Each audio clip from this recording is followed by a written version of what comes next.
Bonjour à tous. On se réjouit à nouveau de pouvoir se réunir ensemble au bâtiment du Bon Berger pour adorer notre Dieu et pour entendre sa parole. Et le Seigneur nous donne encore cette opportunité. C'est encore une grâce. Vous allez voir à travers le message que peut-être que dans l'avenir, il y aura des changements à cet égard, mais en ce moment, c'est encore une grâce. Puis on veut profiter de ce temps-là ensemble pour se tourner vers la Bible, vers son livre, vers le manuel de vie de l'enfant de Dieu. Puis on veut grandir dans ses voies par le ministère des Écritures. Et la Bible nous dit que Dieu nous donne cette responsabilité-là en tant que chrétiens.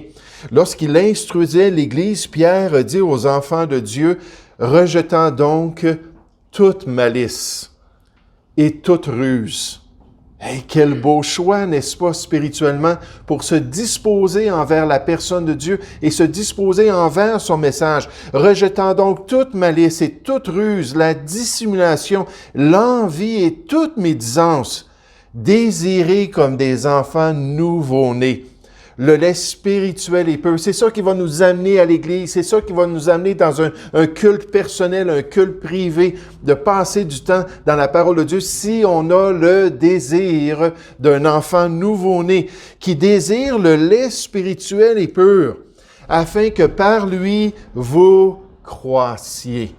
Que par lui, vous laissiez Dieu vous changer, vous sanctifier par sa vérité, si vous avez goûté que le Seigneur est bon.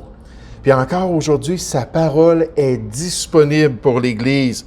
La prédication de sa parole est un moyen efficace pour atteindre cet objectif de croissance spirituelle, pour aller de l'avant dans les voies de Dieu. Donc ce matin, j'aimerais vous inviter à tourner dans la première épître de Paul aux Thessaloniciens. J'espère cette semaine vous avez lu ce passage. Je le mets sur notre page Facebook pour encourager les gens à étudier, puis à méditer, puis à se préparer spirituellement. Mais la première épître de Paul aux Thessaloniciens, 1 Thessaloniciens au chapitre 2.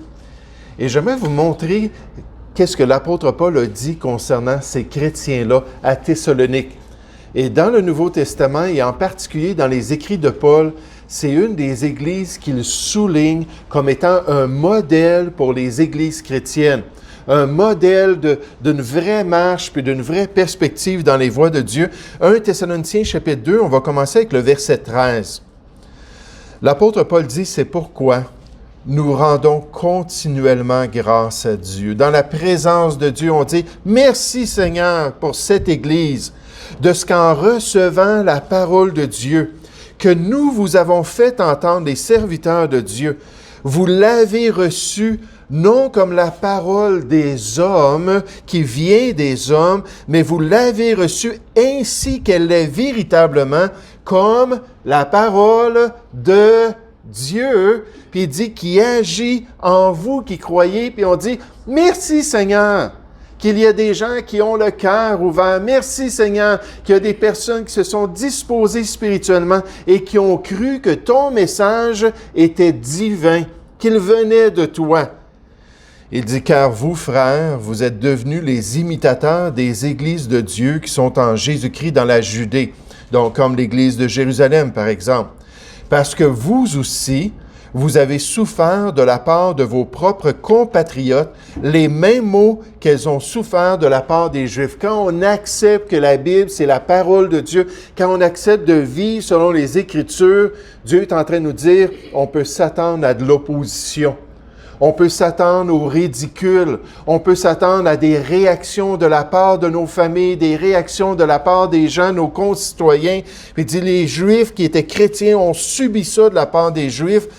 Et ces Juifs-là qui ont fait mourir le Seigneur Jésus et les prophètes, qui nous ont persécutés, qui ne plaisent point à Dieu et qui sont ennemis de tous les hommes. Pourquoi? Nous empêchant de parler aux païens pour qu'ils soient sauvés, de leur partager l'Évangile. Ces Juifs-là nous font de l'opposition, en sorte qu'ils ne cessent de mettre le comble à leurs péchés, mais la colère a fini par les atteindre. Pour nous, frères, après avoir été quelque temps séparés de vous de corps, mais non de cœur, nous avons eu d'autant plus ardemment le vif désir de vous voir.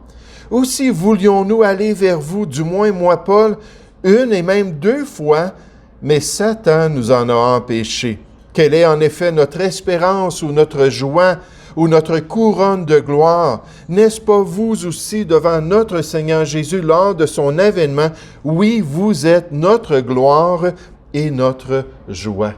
Puis en tant qu'Église ce matin, à la lumière de ce modèle-là de l'Église de Thessalonique, il faut considérer la vraie perspective d'un chrétien. Il faut considérer la vraie perspective. Il y a un combat spirituel au niveau de nos perspectives. Il y a vraiment un combat pour le chrétien de voir les choses selon la pensée de Dieu, selon le plan de Dieu. L'être humain va nous donner une toute autre perspective, notre propre chair, puis le malin va nous présenter une autre perspective. Puis en tant que chrétien, ici, on nous dit qu'il faut avoir la bonne perspective. La perspective qui confirme, puis on va le voir dans notre texte, que nous voyons les choses selon le Seigneur. La perspective que nous sommes véritablement en accord avec le plan du Seigneur pour son Église et pour le chrétien.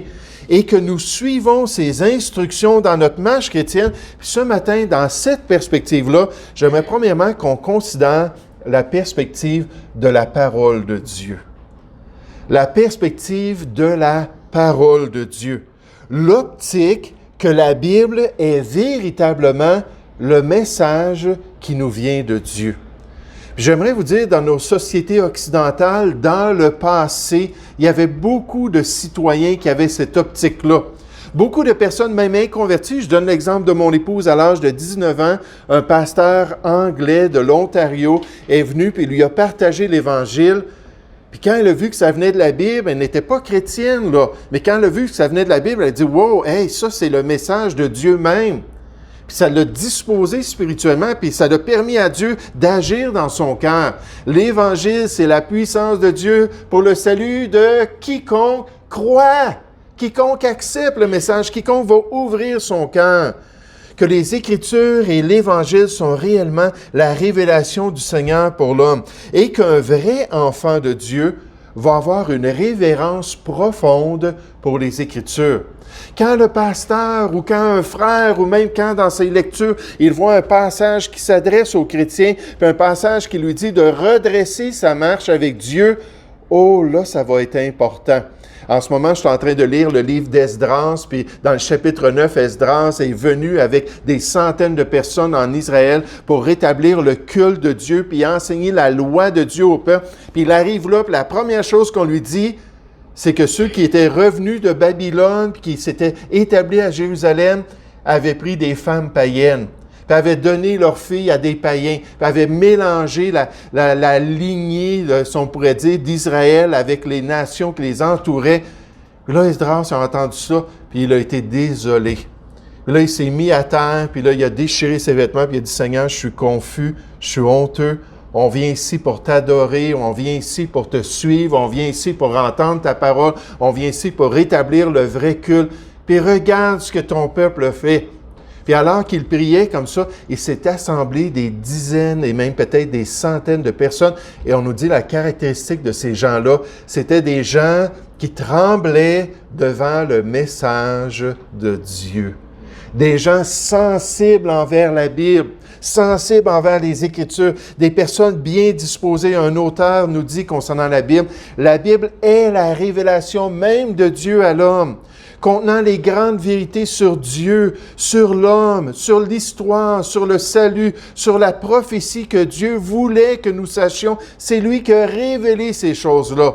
On peut faire confiance à la Bible autant que si Dieu avait pris la plume et écrit les mots lui-même. Parce que c'est un message qui vient de Dieu. Et c'est pour ça que Paul continuellement disait, « Seigneur, merci. Merci à Thessalonique. Merci, ils ont écouté. Merci, ils ont ouvert leur cœur. Merci, ils se sont disposés. Merci, tu t'es manifesté. » Regardez au verset 13, comment est-ce que c'était extraordinaire ce que Dieu avait fait.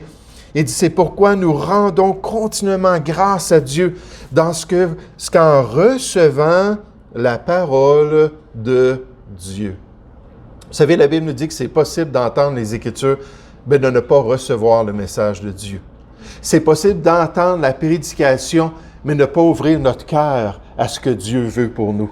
C'est possible d'être des auditeurs oublieux, confrontés par un miroir spirituel parfait, puis entendant le message de Dieu et s'en allant sans rien changer, mais pas pour les Thessaloniciens. Et Paul lui a dit, « Wow! Merci Seigneur que ça l'a agi comme ça. » Il dit, « De ce qu'en recevant la parole de Dieu, que nous vous avons fait entendre. » Nous sommes des messagers humains, des vases de terre, avec une grande puissance, la Bible nous dit. « Que nous vous avons fait entendre, vous l'avez reçu. » Non comme la parole des hommes, mais ainsi qu'elle est véritablement comme la parole de Dieu. Puis remarquez, qui agit en vous qui croyez. Pourquoi est-ce qu'il y a des personnes qui viennent à l'Église puis qui entendent la prédication ou qui entendent les exhortations et qui sont changées par le message de Dieu, puis d'autres personnes vont venir à l'Église pendant des décennies et il n'y a rien qui va arriver dans leur vie? Je me souviens d'un barbier en Virginie. J'étais dans une tournée d'église avec ma famille, puis mon épouse, depuis maintenant 28 ans, me coupe les cheveux. Il va falloir qu'elle apprenne à me couper la barbe aussi. Mais elle me coupe les cheveux. C'est tellement une grande aide pour moi à chaque mois qu'elle me coupe les cheveux comme cela. Puis là, on était en voyage, elle n'avait pas ses outils nécessairement, puis mes cheveux commençaient à être pas mal longs. Donc, elle a dit, il faut que tu ailles chez le barbier. Je m'en vais chez le barbier, puis je commence à parler avec lui. Puis cette fois-là, il n'y avait pas besoin d'un masque à cette époque-là. Je pouvais parler librement. Puis j'étais en train de me faire couper les cheveux, puis il a dit « Qu'est-ce que tu viens faire ici, toi? Tu n'es pas de la Virginie, tout ça. » J'ai dit « Non, je viens du Canada.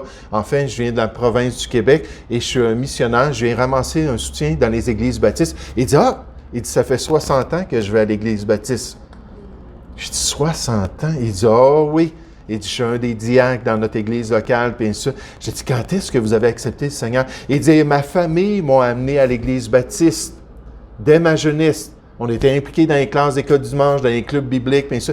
J'ai dit, c'est merveilleux, mais quand est-ce que vous avez accepté le Seigneur? Puis j'ai tellement aimé les changements qu'ils ont fait récemment à l'église baptiste. Puis là, on a de la musique qui est un petit peu plus pépée, puis ça.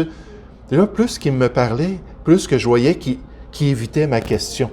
Quand est-ce que tu as été sauvé? Quand est-ce que tu as compris que tu avais besoin de Jésus? Quand est-ce que tu as invoqué son nom? Puis à chaque fois, il me disait quelque chose concernant sa religiosité. Mais pour les Thessaloniciens, là, on nous dit dans le chapitre 1 au verset 9 qu'ils avaient abandonné les idoles. Puis ils s'étaient tournés pour servir le seul vrai Dieu et accomplir sa volonté. La Bible est vivante et efficace pour celui qui y croit. Les Écritures sont l'outil par excellence pour changer la vie de celui qui accepte son origine, celui qui va ouvrir son cœur au livre qui vient de Dieu et qui est unique et qui est propagé maintenant sur cette terre. L'évangéliste Winky Pratney a dit « Aucune autre œuvre de l'homme dans aucune langue ne ressemble, même faiblement, à la structure et à la conception complexe de la Bible. Le fait demeure, seul un esprit infini aurait pu concevoir ce livre des livres. » Et c'est pour ça qu'on l'appelle la Bible. Le mot « biblia », ça veut dire le livre par excellence. Le chef-d'œuvre de la personne de Dieu, le grand classique qui demeure le livre le plus influent de l'histoire, le manuel de vie qui peut transformer l'individu et qui peut même transformer une société qui met sa confiance dans ses écrits. Encore, l'auteur Walworth nous dit « Partout où la Bible a été systématiquement appliquée, elle a radicalement changé la civilisation et la culture de ceux qui ont accepté son enseignement. Aucun autre livre n'a jamais changé aussi radicalement la vie individuelle et la société en général. » Pourquoi? Parce que le Dieu nous dit qu'elle est vivante et efficace. Plus tranchante qu'une épée quelconque à deux tranchants, les petites épées romaines là, à deux côtés coupants, là, plus tranchante que ça, pénétrante jusqu'à séparer âme et esprit, jointure et moelle, elle va juger en profondeur les pensées et les désirs de notre cœur. Vous vous rappelez de cette histoire que je vous ai racontée d'un naufrage d'un bateau anglais qui était arrivé dans les Antilles et qui avait échoué sur une île. une île loin de tout le monde, une île à cette époque-là qui n'était pas connue. Puis les marins, une trentaine de marins avec quelques femmes avaient survécu au naufrage. Puis tout de suite, ils avaient pris les caisses de boissons. Tout de suite, ça avait commencé avec des partouzes, puis de la débauche, puis ça s'était envenimé. Il y avait de la criminalité, des vols, puis il y a des gens qui se sont même tués. Puis après quelque temps, ils étaient juste un petit groupe, peut-être 8-9 personnes qui restaient. Puis un de ces grands ivrognes-là est allé, puis dans un des coffres qui n'avait pas été ouvert, il a ouvert le coffre, il y avait des vêtements, puis au milieu des vêtements, il y avait une Bible. Puis il dit, quelqu'un a envoyé une Bible dans notre bateau, puis là, j'ai ça là, puis j'ai jamais lu ça, mais c'est intéressant. Puis là, il s'est assis, puis il avait une des dames qui était devenue sa copine, puis en lisant la Bible, Dieu a touché son cœur. Puis lui et elle ont commencé à avoir des enfants, et 2 générations plus tard, des marins anglais sont arrivés sur cette ville-là. Tous les vieux marins, tous les escrocs, tous les criminels étaient décédés, rendus là. C'était surtout cette famille-là qui avait survécu et elles avaient toutes été organisées. Il y avait un bâtiment pour le culte. Il y avait toutes des structures qui avaient été construites et il y avait une petite civilisation ordonnée qui s'était établie basée sur le témoignage des Écritures. Pourquoi? Parce que quelqu'un avait cru. Quelqu'un avait ouvert son cœur. Quelqu'un avait accepté cette perspective-là de la parole de Dieu. Et ça fait toute la différence. Le matin, je me lève, puis une des choses que je me dis tout de suite en commençant, c'est « Seigneur, là, je vais regarder un livre qui est vivant, un livre qui est puissant. » Puis je me dispose, Seigneur. Je veux vraiment entendre ta voix. Je veux vraiment... Puis ça m'excite de me lever. Puis là, je ne dis pas à chaque matin, là, « Oh, j'ai hâte de lire la Bible, tout ça. » Mais par la foi, je me dispose spirituellement, puis je dis, Seigneur, je vais persévérer, je vais continuer, parce que je veux me nourrir spirituellement pour ta gloire. Mais cette perspective-là de la parole de Dieu, est-ce qu'on l'a? Est-ce qu'on croit réellement que la Bible vient de Dieu? Puis est-ce qu'on a cet égard et cette révérence envers ce manuel de vie qui nous a été donné? Mais Paul, alors qu'il parle de cette perspective si importante, mentionne deuxièmement comme perspective la perspective de la souffrance pour Dieu. La perspective de la souffrance pour Dieu, la possibilité, alors qu'on regarde la parole de Dieu, alors qu'on suit ses instructions, qu'un jour on va souffrir dans les voies du Seigneur. Le potentiel de notre vie que, comme on nous disait à l'époque apostolique, et c'était le début d'une grande persécution qui a duré près de 300 ans, 10 persécutions à travers l'Empire, mais on nous disait à cette époque-là que tous ceux qui voulaient vivre pieusement en Jésus-Christ, tous ceux qui voulaient suivre la parole de Dieu seraient persécutés. Et l'acceptation dans notre perspective de la vie, l'acceptation que peut-être un jour le Seigneur va me demander de payer un tel prix. Priez en ce moment pour les chrétiens aux États-Unis, et en particulier dans certains États où on a fait de grandes restrictions sur les réunions de culte. Comme par exemple dans l'église du pasteur John MacArthur, une église de plusieurs milliers de personnes, et depuis des mois, ils ne peuvent pas se réunir réellement parce que c'est un minimum en Californie, peut-être de 50 personnes qui avaient le droit de se réunir. Là, on pense à une église de près de 10 000 personnes, une méga-église, et il y a juste à peu près 50 personnes qui peuvent y aller d'un coup. Donc, ça a totalement détruit leur ministère, toute cette distanciation-là, ces règles sanitaires-là. Puis récemment, le pasteur MacArthur, qui croit à l'obéissance civile, qui croit au respect des autorités, a décidé de parler avec les assistants pasteurs puis de dire « Qu'est-ce qu'on fait maintenant? » Lui est au courant de tous ceux dans l'Assemblée qui souffrent et de toutes les personnes qui sont parties à la dérive. Puis là, il semble qu'ils veulent prolonger ça à travers 2021, l'interdiction des réunions en Californie. Là, ils ont analysé les Écritures et ils sont arrivés à une conclusion. Je ne vous lirai pas tout le texte qu'ils ont écrit, juste un petit résumé. Il dit, ça fait maintenant plus de 20 semaines qu'il y a des restrictions. Il est évident que les prévisions initiales de décès étaient fausses et que le virus est loin d'être aussi dangereux qu'on le craignait à l'origine. Et en passant, ce matin encore, sur Radio-Canada, on parlait de 58 000 personnes qui sont infectées au Canada. Et dans le fond, c'est totalement, au Québec, c'est totalement faux. Il y a un organisme cette semaine qui a fait la révision des données de Santé Québec, l'organisme principal, et c'est 1400 personnes qui sont infectées au Québec. 94% de diminution sur ce qu'on nous présente depuis des mois là, de la situation terrible au Québec. Puis là ça a été pris par... on a écouté une émission de radio dans la ville de Québec, puis là, il y a des gens qui se réveillent. « Wow! Qu'est-ce qu'on est en train de nous faire là? » Mais il dit, ça a été exagéré. C'est pas une maladie qui était si grave. C'est une maladie grave, mais pas si grave. Il dit, pourtant, environ 40% de l'année s'est écoulée sans que notre Église ne puisse se réunir de manière normale. La capacité des pasteurs à conduire leurs troupeaux a été sévèrement réduite. L'unité et l'influence de l'Église ont été menacées. Les occasions pour les croyants de s'entraider, de se servir les uns les autres ont été manquées. Et la souffrance des chrétiens qui sont troublés, craintifs, angoissés, infirmes ou qui ont un besoin urgent de communion et d'encouragement a été amplifiée au-delà de tout ce qui pourrait raisonnablement être considéré comme juste et nécessaire. Puis à la lumière de ça, ils ont pris un vote en tant qu'assemblée. Il dit, les grandes manifestations publiques qui étaient prévues pour 2021 sont déjà annulées pour toute l'année en Californie, ce qui indique que les responsables se préparent à maintenir les restrictions en vigueur jusqu'à l'année prochaine et au-delà. Cela oblige les églises à choisir entre le commandement clair de notre Seigneur d'être fidèles à l'Assemblée, de se réunir en tant que chrétiens, et les fonctionnaires du gouvernement, et tout l'article va débattre. Tout ce qu'il a dit, ça débat les deux côtés de la médaille. Il dit, c'est pourquoi, suivant l'autorité de notre Seigneur Jésus-Christ, nous choisissons en tant qu'Église, nous choisissons volontiers de lui obéir. Et peut-être à cause de cela, ils vont en avoir des conséquences. Peut-être qu'ils vont être emprisonnés, peut-être qu'ils vont être persécutés, peut-être qu'ils vont avoir des grandes amendes, mais la possibilité de souffrir en tant que chrétien.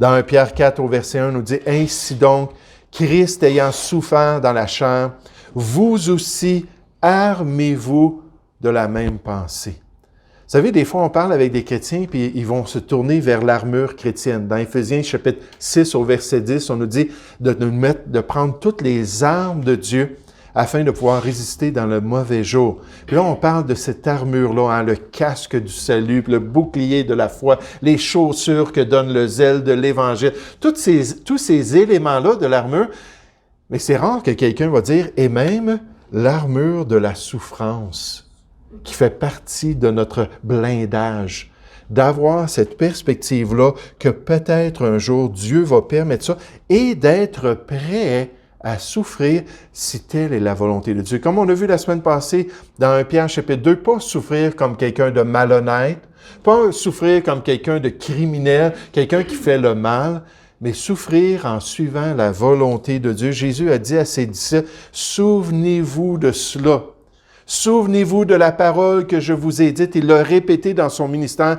Le serviteur n'est pas plus grand que son maître. S'ils m'ont persécuté, ils vous persécuteront aussi. Et pour les Thessaloniciens, Paul leur dit, bravo, vous avez eu la bonne perspective et vous avez été prêts à payer un prix pour suivre le Seigneur. Regardez avec moi au verset 14 de notre texte. Ils ont reçu le message comme venant de Dieu, ça a changé leur vie. Et ensuite, ils ont commencé à marcher pour le Seigneur. Verset 14. « Car vous, frères, vous êtes devenus les imitateurs des églises de Dieu qui sont en Jésus-Christ dans la Judée. Parce que vous aussi, vous avez souffert de la part de vos propres compatriotes les mêmes maux qu'elles ont souffert de la part des Juifs. Vous avez été prêts à souffrir et à payer un prix et même avoir des martyrs au milieu de vous. » Ces Juifs-là qui ont fait mourir le Seigneur Jésus et les prophètes, ça n'a pas commencé avec l'Église. Bien avant l'Église, il y a d'autres personnes qui se sont levées debout, Jean-Baptiste, les autres prophètes, le Seigneur Jésus, qui nous ont persécutés, qui ne plaisent point à Dieu et qui sont ennemis de tous les hommes, nous empêchant de parler aux païens pour qu'ils soient sauvés, en sorte qu'ils ne cessent de mettre le comble à leurs péchés. Et savez-vous, l'évangélisation à travers les nations, depuis les derniers mois, c'est presque arrêté à zéro. Qui veut entendre quelqu'un venir cogner à leur porte et leur partager l'Évangile aujourd'hui? Qui veut recevoir un pamphlet ou un témoignage d'un chrétien sur la rue? Ou quel ami serait ouvert à cela? Il y a vraiment là, tout le mouvement missionnaire puis d'évangélisation en grande partie a été ralenti par tous ces effets-là. Paul, il dit, il nous empêche de faire ce que Dieu veut puis d'aller partager l'Évangile. Puis il dit, mais la colère a fini par les atteindre. Est-ce qu'en tant que chrétien, on a la perspective de Dieu sur la question de la souffrance? Est-ce qu'on est prêt à envisager souffrir pour lui si telle est sa volonté? Est-ce qu'on veut, dans notre relation avec Christ, atteindre cette profondeur-là et cette réalité? Paul voyait la souffrance, puis j'aimerais vous dire, il en avait les marques, les stigmates, les cicatrices sur son corps, d'être un serviteur, un esclave de Jésus-Christ. Puis il voyait la souffrance comme une manière de se rapprocher encore plus de son Sauveur. Il a dit dans Philippiens chapitre 3, il dit « afin de connaître Christ ». D'avoir une intimité de relation avec lui. Et la puissance de sa résurrection et la communion. On a quelque chose en commun avec le Sauveur quand on souffre, n'est-ce pas? Les souffrances de Christ que nous-mêmes, on expérimente. La communion de ses souffrances en devenant conforme à lui dans sa mort. En étant en train de mourir parce que je suis prêt à accomplir la volonté de Dieu. Un auteur nous dit, pour le croyant en Jésus, chaque épreuve de souffrance est une opportunité de grandir dans la foi, est une opportunité de grandir dans notre relation avec le Seigneur et de le voir travailler dans nos vies d'une manière unique et personnelle qui va démontrer sa compassion, son réconfort, sa tendre miséricorde, ses bienfaits envers nous, sa grâce et son amour sans fin. Seul Dieu sait que chacun de nous a besoin d'expérimenter et d'apprendre pour devenir de plus en plus conforme à l'image de son Fils. Puis un des missionnaires qui a le plus souffert, c'est Adoniram Judson, qui est allé en Birmanie, je vous en ai parlé récemment, au Myanmar, puis il a servi là-bas pendant 40 années.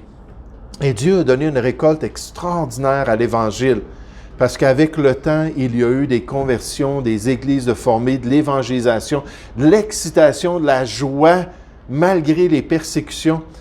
Mais cet homme-là a fait 7 ans de prison dans ses 40 ans de ministère et 17 mois de souffrance, de torture. Pendant presque 1 an et demi, il a été torturé par les autorités. Il était attaché à terre, puis il devait rester couché comme ça, dans la boue. Dans sa cellule, il y avait de la boue, il y avait des rats, c'était insoluble. C'était incroyable tout ce qu'il a souffert. Puis il n'a jamais abandonné sa foi, il n'a jamais renié son Sauveur. Et quand il est sorti de prison, c'est là que le Seigneur a commencé à faire exploser son ministère. Puis une des raisons, c'est qu'en s'en allant, les gens voyaient des cicatrices, des coups de fouet dans son cou, dans son visage, sur ses bras, il était tout abîmé. Puis on disait que juste le fait de le voir arriver avec toutes ces cicatrices-là, puis avec l'Évangile, les gens se convertissaient, les gens se convertissaient, les gens se convertissaient. Sa réputation était partout en Birmanie, au Myanmar. Et c'était au point qu'il y avait des villes qui avaient fait des lois, qui avaient voté des lois de l'interdire de rentrer parce qu'ils savaient que juste ces cicatrices, ça allait être assez pour disposer les gens. Et si je me souviens bien, à la fin de son ministère, après 40 ans, il y avait des dizaines de milliers de personnes qui avaient été sauvées, des centaines d'églises qui avaient été établies. Pourquoi? Parce qu'il y avait un homme qui était prêt à avoir la bonne perspective. Oh, c'est douloureux, mais Dieu le permet. C'est pénible, mais Dieu est avec moi. Et c'est son plan et son appel pour ma vie. Oh, en tant que chrétien, on doit avoir la perspective de la parole de Dieu. C'est pas juste n'importe quel livre qu'on suit, c'est le livre qui vient du Seigneur. En tant que chrétien, on doit avoir cette perspective-là de la souffrance qui des fois vient du Seigneur. Pas parce qu'on a été malhonnête ou quoi que ce soit, parce qu'on est resté fidèle à son plan. Puis pour compléter cette perspective-là, pour l'Église de Thessalonique, il leur rappelle leur perspective de l'Assemblée. Leur perspective de l'Assemblée. La perspective du besoin de l'Église locale qui est disparue à notre époque. La perspective du soutien venant de la communion fraternelle, de l'entraide pourvue par le Seigneur, par la présence des chrétiens dans notre vie. Et quand on suit la parole de Dieu, on accepte qu'elle vient de Dieu, on la met en pratique et qu'on a des pressions, Dieu dit, j'ai pourvu une autre famille pour toi. Tu as peut-être perdu ta famille, tu as peut-être perdu tes amis, tu as peut-être perdu ta parenté, mais j'ai quelqu'un d'autre pour toi que j'ai pourvu. Et il faut que tu t'approches des croyants et que tu viennes chercher parmi les croyants ce soutien et ce réconfort-là pour accomplir la volonté de Dieu. Regardez pour les Thessaloniciens au verset 17. Paul leur dit, « Pour nous, frères, après avoir été quelque temps séparés de vous, de corps, mais non de cœur, nous avons eu d'autant plus ardemment le vif désir de vous voir. » Et c'était intense pour l'apôtre Paul. Il connaissait la tendresse de Christ pour les chrétiens. Il connaissait l'amour de Dieu pour les enfants de Dieu.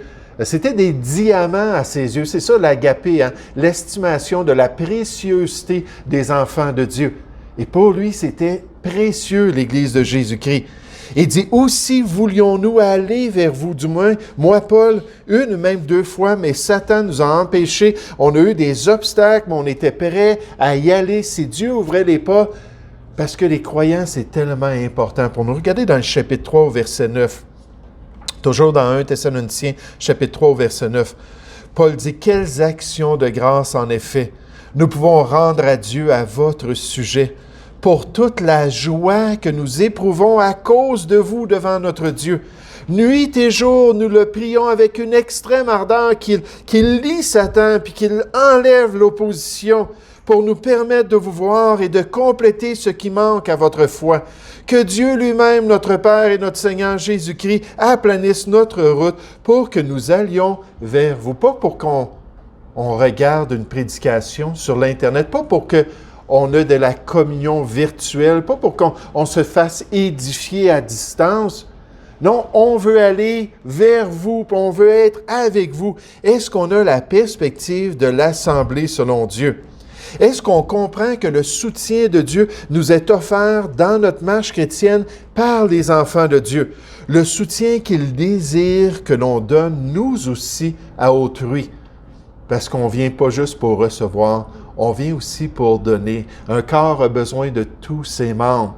On vient à l'Assemblée pour être une bénédiction, pour servir les autres croyants. L'évangéliste Drummond a dit « Quel cadeau noble venant de notre Père céleste de pouvoir influencer les âmes et les volontés des hommes et de pouvoir les inciter à des buts élevés et à des actions saintes. Quel privilège de pouvoir être une bénédiction pour autrui, de mettre au service des autres les dons qu'on a reçus et pour lesquels un jour on va rendre compte devant notre Sauveur à son tribunal, d'être une bénédiction pour autrui.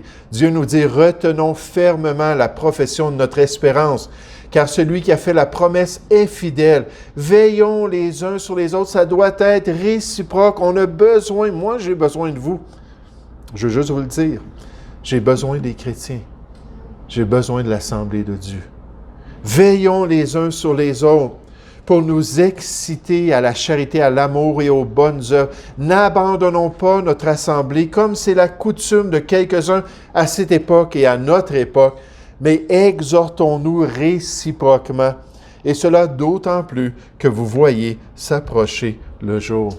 Si chaque croyant est fidèle, si chaque croyant accomplit le plan de Dieu pour sa vie, si chaque croyant suit cet appel-là d'être un membre actif, toute l'œuvre de Dieu va en bénéficier grandement. Je lisais cette semaine une histoire un peu cocasse. Il y avait 2 hommes qui sont arrivés dans une grande assemblée. Puis, ils sont arrivés, puis ce sont comment est-ce qu'on les appelle, les ushers en français, mais en tout cas, ceux qui placent, les plaçants, sont allés les placer, puis ils ne se connaissaient pas, ces 2 hommes-là. Puis là, ils ont été là toute la réunion, puis à un moment donné, après la réunion, les gens se sont levés puis sont partis. Puis ceux qui étaient à leur droite puis à leur gauche, personne ne les a salués. Je vous le dis tout le temps, saluez les gens quand ils viennent visiter. Hein, soyez vraiment là, offrez-leur une belle réception pour qu'ils sachent que c'est de l'amour qui nous motive, puis on veut que Dieu les bénisse dans l'assemblée. Puis là, ils étaient là tous les deux, puis il n'y a rien qui s'est produit. Puis là, ils sont partis tous les deux. Puis un a pensé ainsi, il dit, moi, il dit, j'aime bien le prédicateur, j'aime bien l'atmosphère, je vais retourner une seule fois. Et s'il n'y a personne qui me parle, c'est terminé, je cherche une autre église. L'autre a pensé ainsi, j'aime bien l'atmosphère, puis j'aime bien l'enseignement, mais il dit, c'est dommage que personne n'est venu me parler, je vais y retourner une autre fois, et s'il n'y a personne qui me parle, bien moi, je vais aller parler aux autres. Là, les deux sont revenus dans une autre réunion, puis les placeurs les ont placés un à côté de l'autre. Sans savoir ce qui se passait dans leur cœur, sans savoir qu'ils étaient des visiteurs, sans savoir des résolutions de leur cœur. Puis là, la réunion est venue, la prédication, les chants, puis ainsi de suite, l'appel, puis là, oups, la réunion a terminé. Puis là, le gars qui avait dit, moi, là, je vais quitter si personne ne me parle, était là, bon, ben, je pense que c'est clair. C'est pas l'Église pour moi. L'autre qui était à côté, qui était assis là, puis personne ne lui avait parlé non plus, il a dit, ben, franchement, il y a un manque ici dans l'Assemblée, moi, je vais parler. Il s'est tourné vers son ami. Il a dit, bonjour, comment ça va? Je suis content de te voir. Je suis content que tu viennes assister à cette assemblée. Puis là, ils ont développé une relation. Ils sont toujours restés dans cette assemblée-là après cela. Pourquoi? Parce que malgré les manquements, il n'y en a pas d'Église parfaite. Malgré les difficultés, ils ont été déterminés à marcher dans les voies du Seigneur. Est-ce qu'on a la bonne perspective? La perspective que la Bible, c'est un livre unique et extraordinaire. La perspective que peut-être il y aura un prix à payer dans notre marche chrétienne. On l'a déjà vécu à différents niveaux. Les pressions puis les difficultés, des amis qui ne veulent plus rien savoir de nous, hein, des gens qui se moquent de notre foi, des gens qui réagissent. Et peut-être même qu'il y aura une souffrance plus intense à l'avenir, mais Dieu est souverain. Et Seigneur, je ne ferai pas le savon. Hein, le syndrome du savon, je m'en vais ailleurs. Non, Seigneur, je vais rester si c'est ici ta volonté. Parce que des fois, il a dit à Paul, va-t'en ailleurs. Va dans une autre ville, puis sauve-toi. Descends dans un panier sur la muraille. Mais si c'est ta volonté, Seigneur, je vais rester ici et je vais payer le prix. Puis cette perspective-là de l'Assemblée qui m'aime. L'Assemblée qui a été établie par Dieu pour m'aider à continuer dans les voies de Dieu et à accomplir sa volonté. Nous allons prier ensemble. Ô Père Céleste, merci encore, Père, pour cette occasion que nous avons eue ce matin de considérer une Église extraordinaire. Seigneur, une Église avec des problèmes, on nous présente certaines des lacunes, on nous présente des profiteurs, on nous présente des gens qui refusaient de gagner leur pain, on nous présente différents problèmes, puis ça, il y en a partout. Mais Seigneur, en gros, une Église qui avait fait les bons choix, qui avait la bonne perspective. La perspective de suivre ta parole, la perspective de mettre en pratique les Écritures, la perspective d'avoir de la révérence pour tes enseignements et de pouvoir vraiment aller de l'avant dans une progression spirituelle, une sanctification que toi, tu as pour chacun de tes enfants. Et Seigneur, certainement une Église aussi qui avait souffert, une Église qui avait accepté de rester dans ta volonté et de payer un prix, et une Église qui se tenait ensemble, qui s'épaulait, qui se soutenait, qui portait les fardeaux les uns des autres, qui pleurait avec ceux qui pleurent et qui était capable de se réjouir avec ceux qui se réjouissent. Ô Père Céleste, merci pour l'Église de Jésus-Christ. Aide-nous à demeurer des membres fidèles pour ta gloire. Guide-nous dans cette semaine, Seigneur. Aide-nous à vraiment t'honorer dans nos choix, puis aide-nous à chercher dans les Écritures les instructions de notre quotidien. L'homme ne vivra pas de pain seulement, l'homme ne vivra pas des paroles qui sortent de ta bouche, s'il veut être un vrai chrétien. Guide-nous dans tes voies, nous te prions, au nom du Seigneur Jésus. Amen.